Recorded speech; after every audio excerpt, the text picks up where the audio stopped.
और आज आकर मैंने देखा चाहे उम्र का कोई भी पड़ाव हो, हमें जिंदगी को जिंदगी की तरह ही जीना चाहिए। अपने राष्ट्र की और समाज की सेवा तो हमें करना हमारा कर्तव्य भी है, चाहे वो हम सफाई के रूप में करें, चाहे घर में बच्चों को अच्छी शिक्षा देने के रूप में करें, वो हमारा कर्तव्य है। दो शब्द मैं अपने मातृभूमि भारत को प्रणाम करती हूँ। हम धन्य हैं जो हमने यहाँ पर जन्म लिया। हिंद मेरा प्यारा देश, हिंद मेरा प्यारा देश, हिंदी मेरी भाषा है, हिंदी मेरी भाषा है, हिंदुओं से न कोई न्यारा, हिंदुओं से न कोई न्यारा, हिंदुओं से न कोई प्यारा है। आजकल हम एक बहुत बड़ी समस्या से जूझ रहे हैं और गाजियाबाद और दिल्ली वाले तो बहुत ही ज्यादा प्रदूषण हमने स्वयं ही पैदा किया। हमें प्रकृति ने इतना कुछ दिया है, हम उस धरोहर को संभाल के नहीं रख रहे। हम पेड़ पौधों का ध्यान ही नहीं देते हैं। और पेड़ पौधे हमसे क्या कहते हैं? पेड़ पौधे कहते हैं, हे मानव तुम अपने कर्तव्य पूरा करो। हम भूखे प्यासे पेड़ों को जो हम सूख रहे हैं, हमें थोड़ा सा जल पिला दिया करो। वो जल चाहे कैसा भी हो, कपड़ा धोते हो वो वाला जल पिला दो, या हमें स्वच्छ पानी दो। हम स्वच्छ पानी भी नहीं मांगते, किसी भी तरह का हमें जल पिला दो और हमारी प्यास को बुझाया करो। क्यों? हम बदले में आपसे कुछ नहीं मांगते हैं, बल्कि आपको देते हैं। हम बीच में आपको मीठे फल, तरह तरह की शाक सब्जियां हम ही तो देते हैं। आपका पेट हम ही तो भरते हैं। और तो और तरह तरह की औषधियां देकर हम आपकी बीमारियों को भी दूर करते हैं।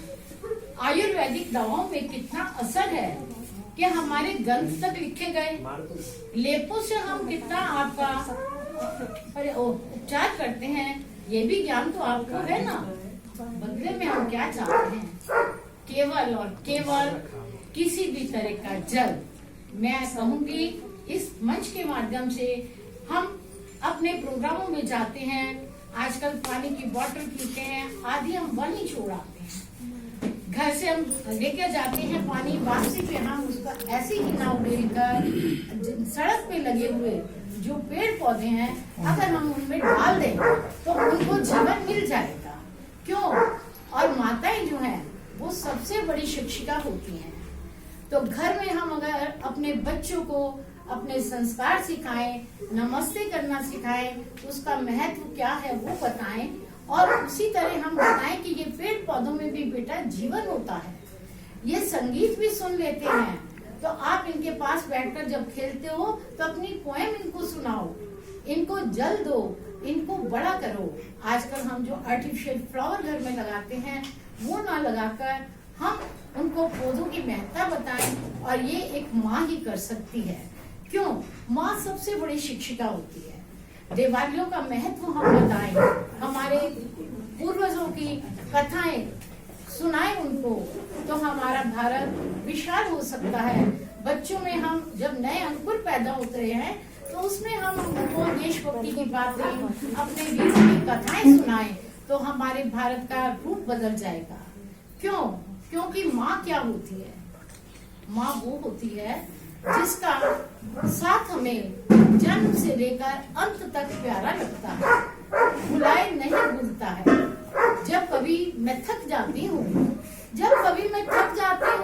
तो ना जाने कैसे वो मेरे ख्वाबों में आकर मेरी थकान दूर कर जाती है।